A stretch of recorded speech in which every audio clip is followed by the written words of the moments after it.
وقل جاء الحق وزهق الباطل إن الباطل كان زهوقا إن الباطل كان زهوقا. أعوذ بالله من الشيطان الرجيم. بسم الله الرحمن الرحيم، والصلاة والسلام على رسول الله وعلى آله وأصحابه أجمعين ومن تبعهم بإحسان إلى يوم الدين. أعوذ بالله من الشيطان الرجيم. رب اشرح لي صدري ويسر لي أمري واحلل عقدة من لساني يفقه قولي. سبحانك لا علم لنا إلا ما علمتنا إنك أنت العليم الحكيم. السلام عليكم ورحمة الله وبركاته. ñu ngi nuyu mboolem ku ñuy seetaan di jaajëfal ñi nga xam ne dañuy sàkku dëgg sincèrement, ñi nga xam ne dañuy wër dëgg sincèrement, di fàttaliwaat jubluwaayu vidéo yi. wër dëgg la comme niñ ko waxee dans Actes des Apôtres chapitre 17 verset 11. boo demee foofu ñu ne juif yi nga xam ne ñoo jamononte wala ak Jésus, ils avaient de nobles comportements. lan moo doon seen comportement mooy dañuy vérifier écriture yi ba xam ndax lépp luñ leen wax dëgg la, ndax c'est conforme avec les écritures. lépp loo leen mënti wax rek dañuy dellu ci écriture yi xool ndax li ñu wax dëppoo na ak écriture yi ou pas. donc ci démarche boobu la ñuy demee toujours, di bàyyilawaat xel yi ñu gën a xoolaat suñu sincérité ak suñu jubluwaay bi nga xam ne moo tax ñuy seetaan vidéo yi, ak bu ñu naree tontu ban jubluwaay mooy tax ñuy tontu vidéo yi incha allah. ñu dellu si waat ci ay wax yoo xam ni Père Paul André Senghor waxoon na ko ci émission aux sources de la vie ci 2STV. mu waxoon ko ci Mariam muy yaayu Jésus Aïssa alayhim assalaam. ñu bëgg a dellu si waat ci wax yooyu, vérifier ndax li Père Paul André Senghor wax dëppoo nag écriture yi ou pas. laata loolu nag dafa am ay wax yu mu jiital yoo xam ni man rafetluwuma ko en tant que musulman, te jàpp naa ne benn musulman du ko rafetlu. mooy lan? mooy biñ ko laajee ci Mariam ni ko jullit ñi jàppee, dafa ne le Coran n'est pas complet et que le parfait va éclairer l'imparfait. lim ci jublu mooy c'est la Bible qui va éclairer le Coran, soit disant que Bible bi citéwul yenn passage yi ko yi complété ci wàllu jëmmu Marie wala ci wàllu dundu Marie. wax encore ni am na ay détails yu bëri yoo xam daf ñuy échappé ñun musulmans yi dans le Coran. yooyu yëpp di ngeen gis nañ dugal extrait yi ngeen dégg ay waxam. On peut, vu la vénération qui est due à Marie dans le Coran, parce qu'il y a une sourate qui lui est réservée propre à Marie, et vu ce qui est dit de ce Marie, le respect, la révérence à Marie, on peut dire oui. Mais à compléter parce que c'est le parfait qui éclaire l'imparfait. Et donc je ne partirai pas de ce que dit le Coran, parce que le Coran se réfère à un passage qu'on retrouve dans les apocryphes. Et donc je partirai de la révélation que nous donne la parole de Dieu dans l'évangile de Saint-Luc. Coran bi lu mu wax ci Mariama dëgg la, Mariama moo tax ma ne dañ koy compléter ak Injil lu mu wax. Évangile dafa gën a leeral fan la loolu jóge. donc ñu koy tontu foofu pour xamal ko ni alquran mooy téere bi nga xam ni mooy téere bi gën a mat ci kaw suuf ci domaine yépp lay wax. alquran mooy téere bi gën a mat ci téere yi yàlla mës a wàccee. te di la fàttali yow Père Paul André Senghor, yàlla téere yi mu wàccee ci banu Israël tawraat la, les psaumes, wàcce évangile ci Jésus, yii la leen wàcceel ci ñu cité ci alquran. te Bible bi reconnaître ni Jésus-Christ prêchait l'évangile de Dieu, Moïse prêchait la Torah, et que les psaumes c'était pour David.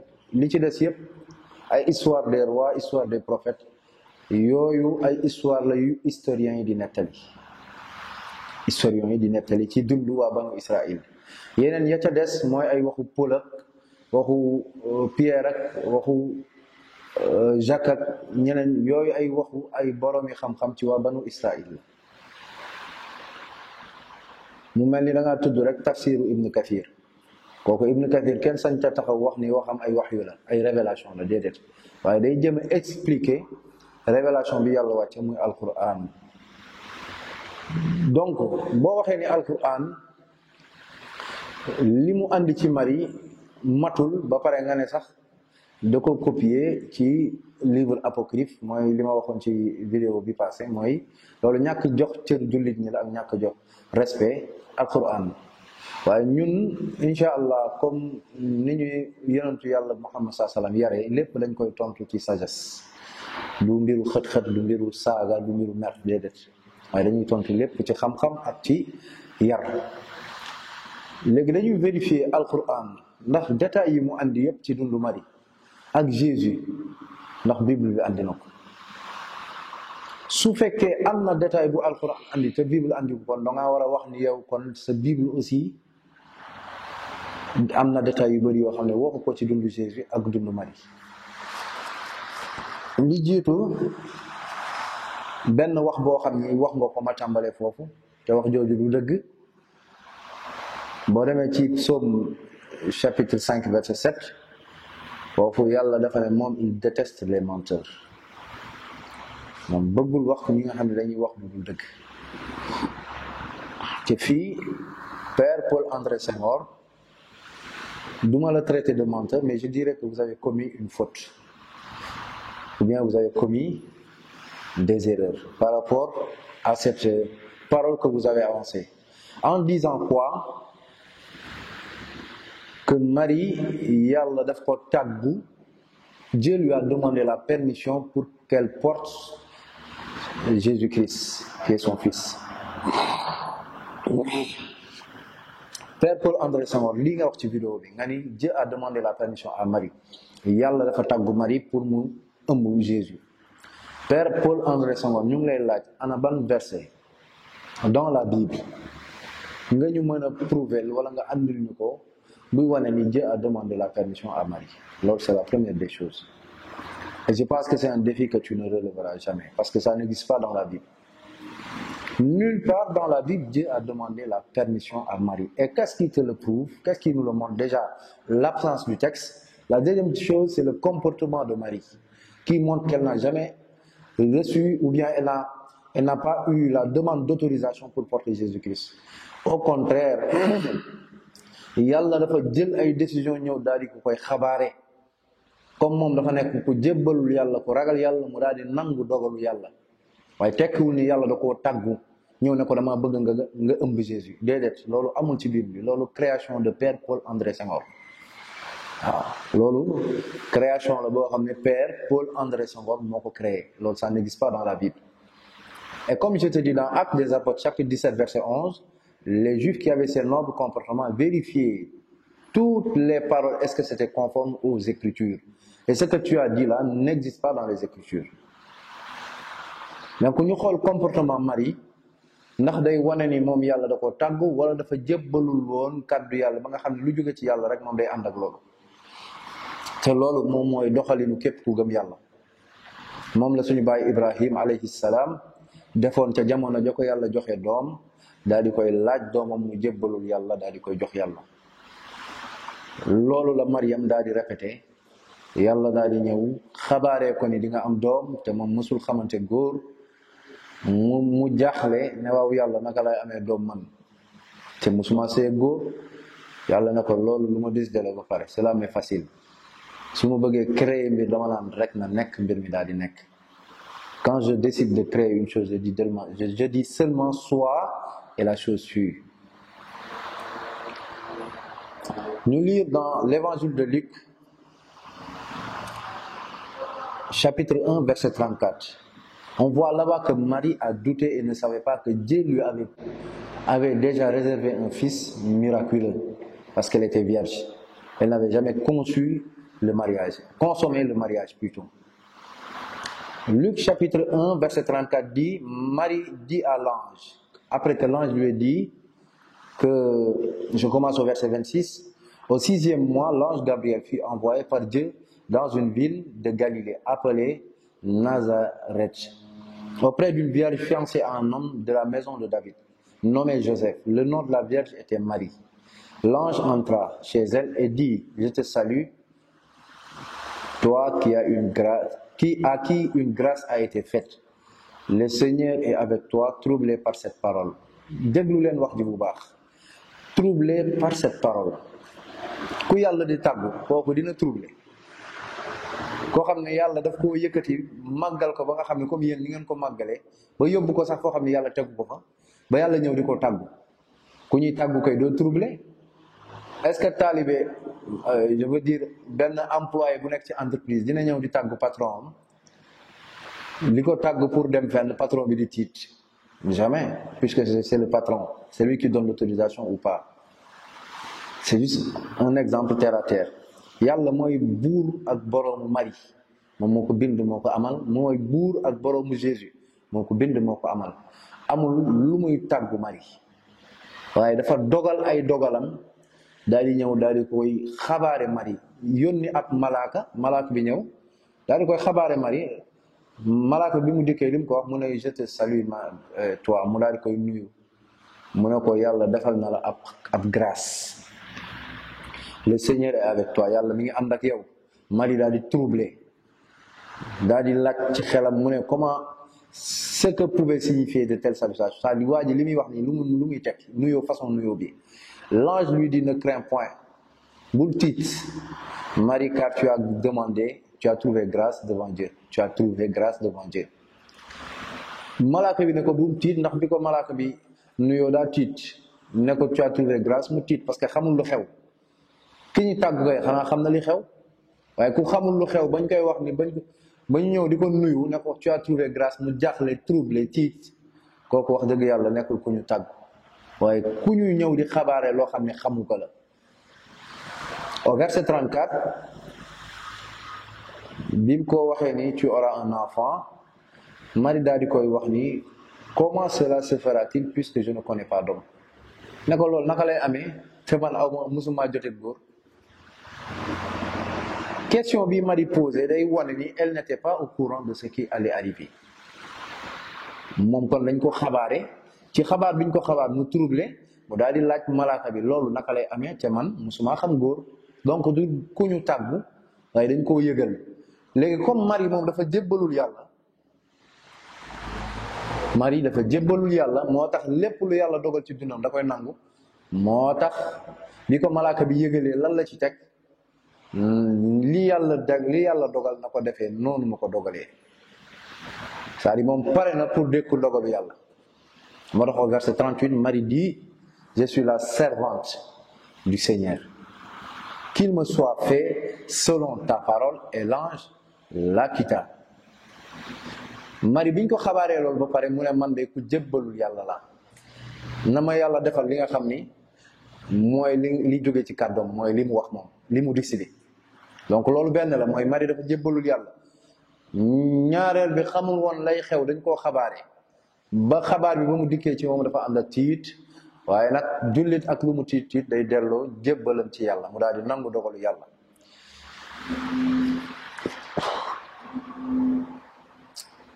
Marie mu daal di wax ni moom Père André loolu moo doon liñ doon njëkk a tontu ci wax ju njëkk ji mu njëkk a wax ne Marie yàlla da ko tàggu te loolu nekk njuumte boo xam ne Père André da ko créé nekkul loo xam ne lu am na. Père André da ko créé. C'est quelque chose qui n'existe pas dans la Bible. Dieu n'a jamais demandé la permission à Marie, mais au contraire, Dieu lui a informé d'une décision qu'il a prise, une décision boo xam ne yàlla da koo jël yàlla daal di koy yëgal mu daal di jébbalu ci décision boobu. Donc loolu mooy li ñuy njëkk a wax ci point bu njëkk bi. ñaareel bi Père Paul André Senghor wax ni Marie a bénéficié de ses vertus à cause de son fils Jésus-Christ. C'est-à-dire lépp lu ko yàlla defal Jésus moo tax yàlla defal. ñuy waxat encore ni loolu Jésus-Christ mosu koo jàngale, Marie ci boppam mosu koo wax, Bible bi ci boppam jàngalewu jàngalewul ni Marie grâce yi mu am yàlla Jésus moo tax, c'est-à-dire Jésus moo tax yàlla defal ko, déedéet. Marie am na grâce ci ba mu juddoo, ndax histoire yaayu Marie bi muy ëmb, laata muy ëmb dafa ñaan yàlla may ko doom ju góor joo xam ne da koy consacré ci temple bi pour muy toppatoo temple bi ak saxoo jaamu yàlla. nii la mbir mi demee nii la demee. yaayam njortul woon ni day am doom bu jigéen, mu ñaan yàlla pour yàlla may ko doom bu góor, su ko defee mu daal di koy jébbal temple bi, mu daal di nekk ci jàkka ji foofu di jaamu yàlla ak di toppatoo jàkka ji. loolu bokk na ci li juif yi baaxoo woon di jël seen doom yi di leen yóbbu ci bërëbu jaamukaay yàlla yi ñu fay nekk. mais yàlla ci alquran leeral na Marie vertu yi nga xam ne moom moo ñëw ci moom la ko yàlla defal fan la bàyyeekoo. alquran mu ngi leeral ni mu ngi bàyyeekoo ci ñaanu yaayam, ñu liir alquran. yàlla mu ngi wax foofu ci suma juumul surat Ali Imran la verset 35. yàlla wax ni rappelle-toi quand la femme de Imran, moom la ñuy wax Amram dans la Bible, Seigneur, je t'ai voué en toute exclusivité ce qui est dans mon ventre. yàlla jébbal naa la nekk sama biir, accepte-le donc de moi. muy ñaan yàlla mu ne yàlla nangul ma ko, c'est toi certes l'audient et l'omniscient. mu ne puis lorsqu'elle en eut accouché, ba mu wasine, elle dit, Seigneur, voilà que j'ai accouché d'une fille. Or Allah savait mieux que ce dont elle avait accouché. Le garçon n'est pas comme la fille, ndax moom garçon la doon xaar, te yaay ji moom li mu jàpp mooy góor ak jigéen yamuñu ci liggéey bu muy xaar ci doomam ci biir temple bi. yaayam daal di koy tuddee, je l'ai nommée Mariam et je la place ainsi que sa descendance sous ta protection contre le diable le banni. donc lii moom moo jox Marie grâce, lii moo tax yàlla sàmm Marie, lii moo tax yàlla sàmm Jésus bi nga xam ne mooy doomu Marie. lii alquran moo ko leeral. donc lii je pense que c'est quelque chose de très clair. laata Marie di juddu yaayam dafa bëggoon doom bu góor bu mu joxee ci temple bi, mu ñaan yàlla subhanahu wa taala pour yàlla may ko doom. yàlla daal di koy wërsëgal jigéen, mu ne yàlla góor ak jigéen yamuñu de, waaye yàlla na ko yow man maa la gën a xam li nekk ci góor ak ci jigéen. mu daal di ñaan yàlla protéger Marie, sàmm ko moom ak njabootam. yàlla daal di koy nangul mbir moom. moo tax au verset 37 ñu ne son Seigneur l'agréa alors du bon agrément. yàlla daal di koy nangul ñaan yi nga xam ni yaayam moom la ñaanoon. donc Marie bi mu juddoo ba bu muy Jésus di juddu moom ci temple la nekkoon di jaamu yàlla. donc kooku yàlla barkeeloon na ko ba pare ci ñaanu ay waajuram, ndax ay waajuram ñu baax lañu woon. alquran da ko wane. boo demee ci suratu Maryam, bi mu ñëwee andi xale bi dañ na ko yaa uxta Haarun, ñu ne ko yow sœur de Aaron nag buñ ko waxee foofu pour leeral parenthèse la, tekkiwul ni moom ak Aaron ñoo bokk, Aaron bu Moussa, déedéet, tekkiwul de. ndax chrétiens yu bëri dañ koy jël di ko utiliser naan bi alquran dafa am contradiction, parce que Marie et Aaron ne sont pas de la même génération. effectivement ils sont pas de la même génération, mais lan lay tekki. benn saxaaba dafa dem ci benn dëkk dajeek juif yi foofu, ñu ne ko yéen seen alquran dafa am contradiction, parce que alquran dafa ne yaa uxta Haarun, ñu ne Marie est la sœur de Aaron, alors que xam nañ ni Marie ak Aaron bokkuñu jamono. saxaaba bi daal di càng, amul lu ma leen tontu, mu daal di réer. bi mu delloo ci yonent bi sallam mu wax ko, nettali ko, yonent bi ne ko mënoon nga koo tontu ni waa banu Israël dañoo baaxoo woon di tuddee seeni doom di leen jox ay surnom ci jaamukatu yàlla yu njëkk yi. ca Haarun comme niñ ko xamee nit ku baax la woon, nekkoon àndandoo Moussa, nekk ab kilifa ci banu Israël. comme Mariam dañ koo jagleeloon ci jàkka ji muy saxoo jaamu yàlla ñu tuddee ko uxta Haarun lii moom moo andi uxta Haarun bi waaye tekkiwul ni biologiquement dañoo bokk ndey bokk baay wala dañoo bokk génération. ñu ne ko yow sœur de Aaron foo jëlee doom sa baay nekkul woon ku bon sa yaay nekkul woon koo xam ne prostituée la où est-ce que tu as eu cet enfant là loolu li muy firndeel mooy yaayam du woon ku bon ku fegu la woon papa bi du woon ku bon ku baax la woon loolu alxuraan aussi moo ko leeral moo tax bi mu àndee doom ñu ne ko sa baay nekkul woon ku bon sa yaay nekkul woon kuy jaay boppam donc Marie ay waajuram dañoo baaxoon moo xam bu góor wala bu jigéen ñaareel bi moom mu baaxoon ba mu juddoo lañ ko jébbal temple bi jàkka ja muy jaamu yàlla di jaamu yàlla ba ni ko yàlla di mayee doom muy Isa muy Jésus mais amul fenn foo xam ni ci Bible bi Jésus lay jàngale ni Marie a eu grâce à cause de lui-même de Jésus ça n'existe pas dans la Bible donc il faut pas créer des choses qui n'existent pas. Père Paul-André Senghor, faut dire la vérité aux gens comme vous le prétendez. À la fin de l'émission vous dites qu'il faut qu'on dise la vérité aux gens et ne pas s'asseoir sur la vérité, et c'est ce que vous avez fait en disant en premier que Dieu a demandé la permission à Marie de porter son fils. Ça c'est archi faux, la Bible ne l'a pas enseigné. Deuxièmement, vous dites que toutes les grâces de Marie viennent du fait qu'il a eu Jésus-Christ. Ça aussi la Bible ne l'a pas enseigné. La Bible ne l'a pas enseigné. Marie a eu sa grâce de par ses parents et des prières de ses parents, et qu'elle était vouée à l'Éternel au temple depuis son bas âge. Donc lii moo taxoon Marie nekk jigéen ba pare nekkoon ku fegu ku sàmm boppam, xamul góor xamul caaxaan. Alquran di leeral ni sax Marie jamono ja mu nekkoon ci jàkka ja laata muy ëmb Jésus sax pour wax na ni ku barkeloon la. ñam nga mu doon lekk maanaam nourriture bi ko yàlla bi mu doon lekk ci aljana la doon jógee. moo tax Zacharie bi mu dugg see ñu ne il en confia la garde à Zacharie. Chaque fois que celui-ci entrait auprès d'elle dans le sanctuaire, saa yu Zacharie ñëw fekk ko ci biir fi ñuy jaamoo yàlla, il trouvait près d'elle de la nourriture. da doon fekk fa moom ay ñam yu muy lekk ndax daanul génn temple bi. Il dit, Zacharie daal di koy laaj, oh Mariam, oh Marie, d'où te vient cette nourriture? ñam bi ngay lekk fu mu jógee? Elle dit, cela me vient d'Allah. ca yàlla la jógee. Il donne certes la nourriture à qui il veut sans compter. yàlla day joxe ñam day wërsëgalaate te du compter li muy wërsëgal maanaam wërsëgalam amul limite. waaw Père Paul-André dama lay laaj lii est-ce que Bible moo ko jàngale wala Alxuraan? Pourquoi tu n'as pas qualifié la Bible d'imparfait ou d'incomplet ou bien à compléter, puisque cette information-là n'est pas dans la Bible, ça se trouve dans le Coran. Mais tu as osé dire que le Coran est à compléter ou bien le parfait va éclairer l'imparfait en disant des choses qui ne se trouvent même pas dans la Bible, en disant que Dieu a demandé la permission à Marie. Alors ça c'est archi faux, la Bible ne l'a jamais enseigné. Donc je pense que c'est la Bible qui est à compléter, puisque le Coran donne des informations qui ne se trouvent pas dans la Bible. Je continue. Le Coran enseigne que Marie est soumise à Allah.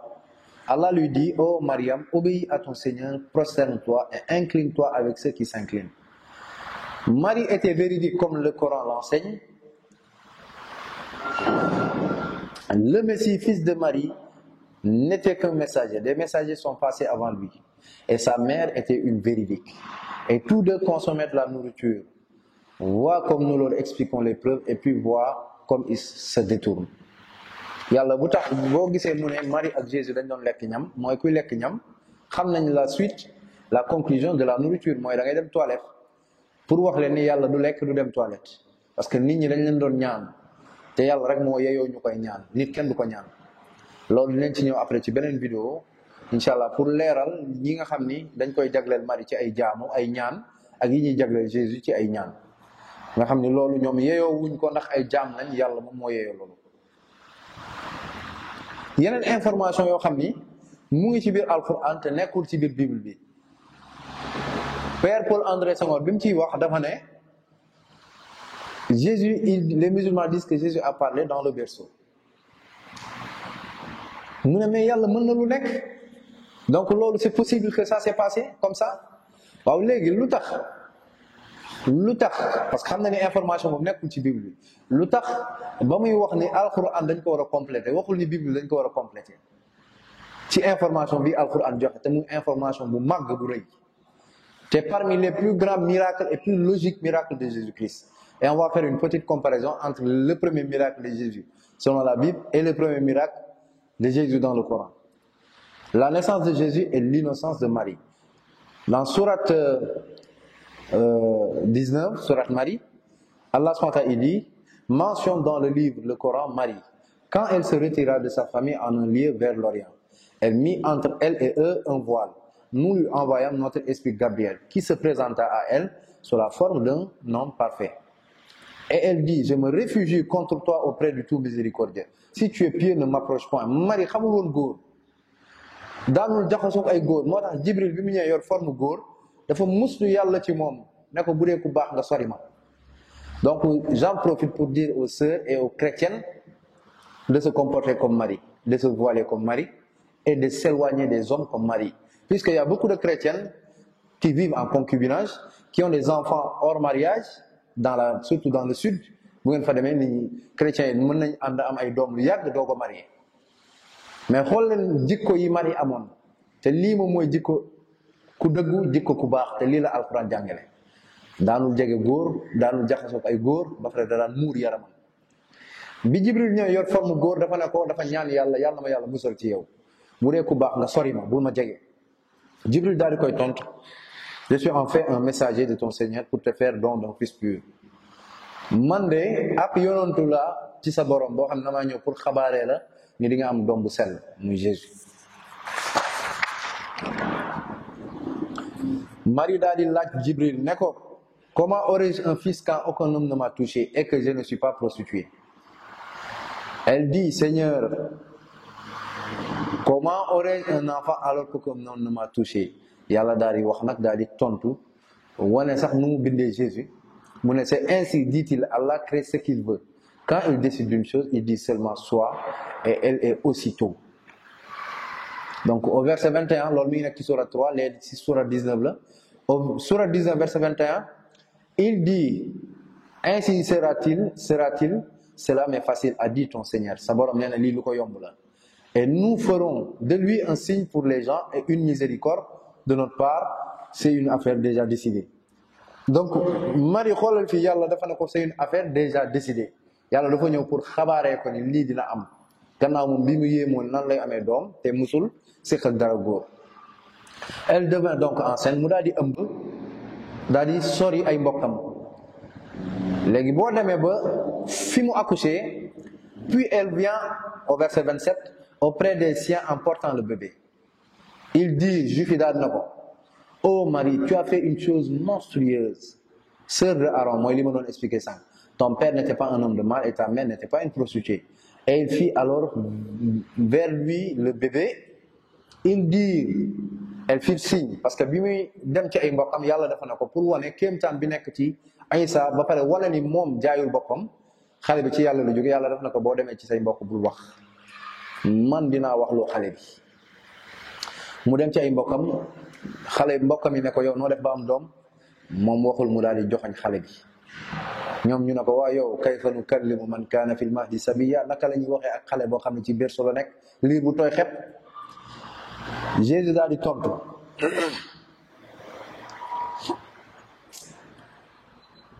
mais le bébé dit je suis vraiment le serviteur d'Allah. Jésus ne man jaamu yàlla la. Il m'a donné le livre, l'évangile et m'a désigné prophète. Où que je sois, il m'a rendu béni. Yàlla daf ma barkelal, il m'a recommandé tant que je vivrai. Tant que maa ngi dund yàlla daal may sant may julli ak di sellal sama bakkan. Jésus lii mooy miracle bi njëkk bi mu def ci kaw suuf. li information la boo xam ne Alquran moo ko joxe Père Paul André Senghor doo ko fekk ci Bible te li information capitale bu rëy la bu am solo lu tax fekk ñu ko ci Bible bi. loolu point d'interrogation la donc da nga war a góorgóorlu fexe wax comme ni nga amee audace wax ni on doit compléter le Coran on doit aussi compléter votre Bible. xool nañ léegi le premier miracle de Jésus. Le Coran donne un grand respect à Jésus-Christ. Regardez maintenant dans la Bible le premier miracle de Jésus. Dans Jean chapitre 2 verset 9.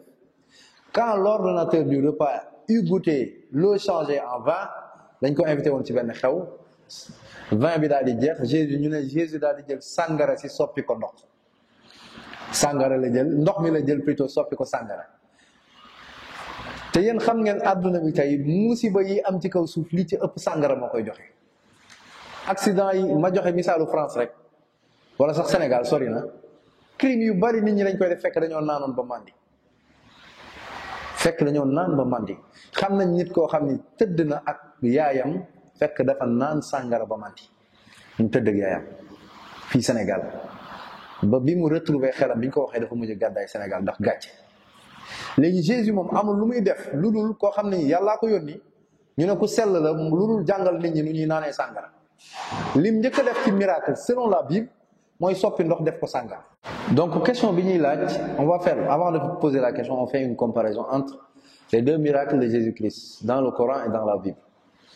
Dans le Coran, dans la Bible, nee nañ le premier des miracles que Jésus a opéré dans Jean chapitre 2 verset 9 10 à 11 tel fut à Cana en Galilée le premier des miracles que Jésus fit Jésus mooy transformer l'eau en vin soppi ndox def ko sàngara sàngara nga xam ne musiba la yàq la nekkee ci kaw suuf ak rey ay nit ak defloo nit ñi ay njaaxum nga xool premier miracle bi Jésus def ci alquran muy benn information de taille mooy Jésus dañoo tuumaal yaayam njaaloo mu ñëw taxaw ci kanamu mbooloo juif yi daal di wax setal yaayam ba pare wane ni moom yonentu bu yàlla yónni la waaw borom xel yi comparé leen entre ces deux miracles là quel est le miracle bi gën a logique bu bàyyee ko ci yàlla lii question la bu may sànni chrétiens yi ak borom xel yi te lii kat information bi ñuy wax ni dafa wax bi mu nekk liir loolu yàlla ci alquran la ko wax ko ci seen Bible ñu defaat beneen comparaison pour les informations pour Père Paul André mi wax ni on doit compléter le Coran je pense que c'est la Bible qui mérite d'être complétée et le respect plutôt que Jésus donne à sa mère dans le Coran et dans la Bible. Regardez la différence pour montrer quelle est la révélation venue d'Allah subhanahu wa ta'ala ou bien de l'Éternel. Le respect envers sa mère dans le Coran. Jésus dit, et dans la sourate 19, verset 32, et Allah m'a commandé la bonté envers ma mère et il ne m'a fait ni violent ni malheureux. Comment il a appelé sa maman? Ma mère. Ce qui est une parole de respect envers sa mère. Ndax kuy wax ak sa yaay booy nga koy wax yaay booy wax baat bu neex la yaay booy baat bu neex la moom la ñuy wax mère ci tubaab wala maman loolu mooy yaay booy waaye xool leen ni Jésus di boobee yaayam ci biir Bible bi te loolu jàpp naa ni kenn ci yéen chrétien sañu koo jëflanteeg yaayam bu dee respecté na yaayam. Ñu ne dans Jean chapitre 2 verset 1 3 jours après il y a eu des noces à Cana en Galilée. La mère de Jésus était là. Jésus fut aussi invité aux noces avec ses disciples. Le vin ayant manqué, la mère de Jésus lui dit, ils n'ont plus de vin. Jésus lui répondit, xool leen ni Jésus tonto yaayam, femme, qu'y a-t-il entre moi et toi? Femme, qu'y a-t-il entre moi et toi? waaw lii ndax tontu bu respectueux la ci jigéen ban doomu sénégalais moo sañ a tiim yaayam naan ko femme yow jigéen la ko wax jigéen lu dox sama diggante ak yow jigéen loolu du respect jàpp naa ne Père Paul André Senghor du ko wax yaayam Fréjus mi góorgóorlu di jéem a défendre Père Paul André du ko wax yaayam buy wax ak yaayam je pense que yaay booy la koy wax ak mboolem chrétien bu nekk Sénégal puisqu'on est au Sénégal. Vous respectez vos mamans, vous les appelez pas femmes, vous les appelez maman. waaye ci alquran Jésus woowee yaayam yaay booy muy wax ju neex ci Bible bi nga gis lan lay wax yaayam femme la koy woowee ba bi ñuy wax ñu dañ ko dàq ci croix bi ko dans Jean 19 26 Jésus voyant sa mère et auprès d'elle le disciple qu'il aimait dit à sa mère femme voilà ton fils jigéen sa doom a ngi nii donc lii day wone ñaari téere yi ban moo jóge ci yàlla terminologie rek da koy expliquer donc Père Paul André Senghor yow li nga waroon def mooy gërëm alquran ñaanal jullit ñi ndax information de taille yi nekk ci alxuraan doo ko fekk ci Bible bi et jamais de la vie doo ko fekk ci Bible bi. verset bi yàlla di wax ni yàlla dafa tànn Mariam au-dessus des femmes du monde kooku doo ko fekk fenn ci Bible fenn laa wax foo koy fekk ci alxuraan. loolu Père Paul André waroon na la jox courage nga am sincérité reconnaître que le Coran est la parole de Dieu et que c'est au-dessus de votre Bible là, puisqu'il donne des informations concernant Marie, la mère de Jésus, que vous ne trouverez jamais, au plus grand jamais, dans votre Bible. Donc, comment ça fait que la Bible? Marie al-Quran leeral na ni dafa jébbaloon yàlla ñu leeral ni da doon ñam yi mu daan lekk ci aljana la daan jóge leeral ni c'est-à-dire moom dafa joxoon cër yàlla ci lépp lu yàlla dogal ci dundam da koy nangu joxe information yu bari ci doomam ak moom yoo xam ne doo ko fekk ci biir Bible mais ci alquran nga koy fekk. ànd ak loolu Père Paul André Senghor sañ a toog cale naan le Coran est à compléter. Ça c'est un manque de respect. Je pense que c'est la Bible qui a complété. Et comme je le disais tantôt, la Bible, aucun prophète n'a reçu la Bible comme livre de révélation, tandis que le Coran a été révélé au prophète Muhammad sallallahu alayhi wa sallam. Donc revoyez votre comportement envers le Coran et les musulmans. Si vous appelez à la paix et au dialogue, Père Paul André Senghor.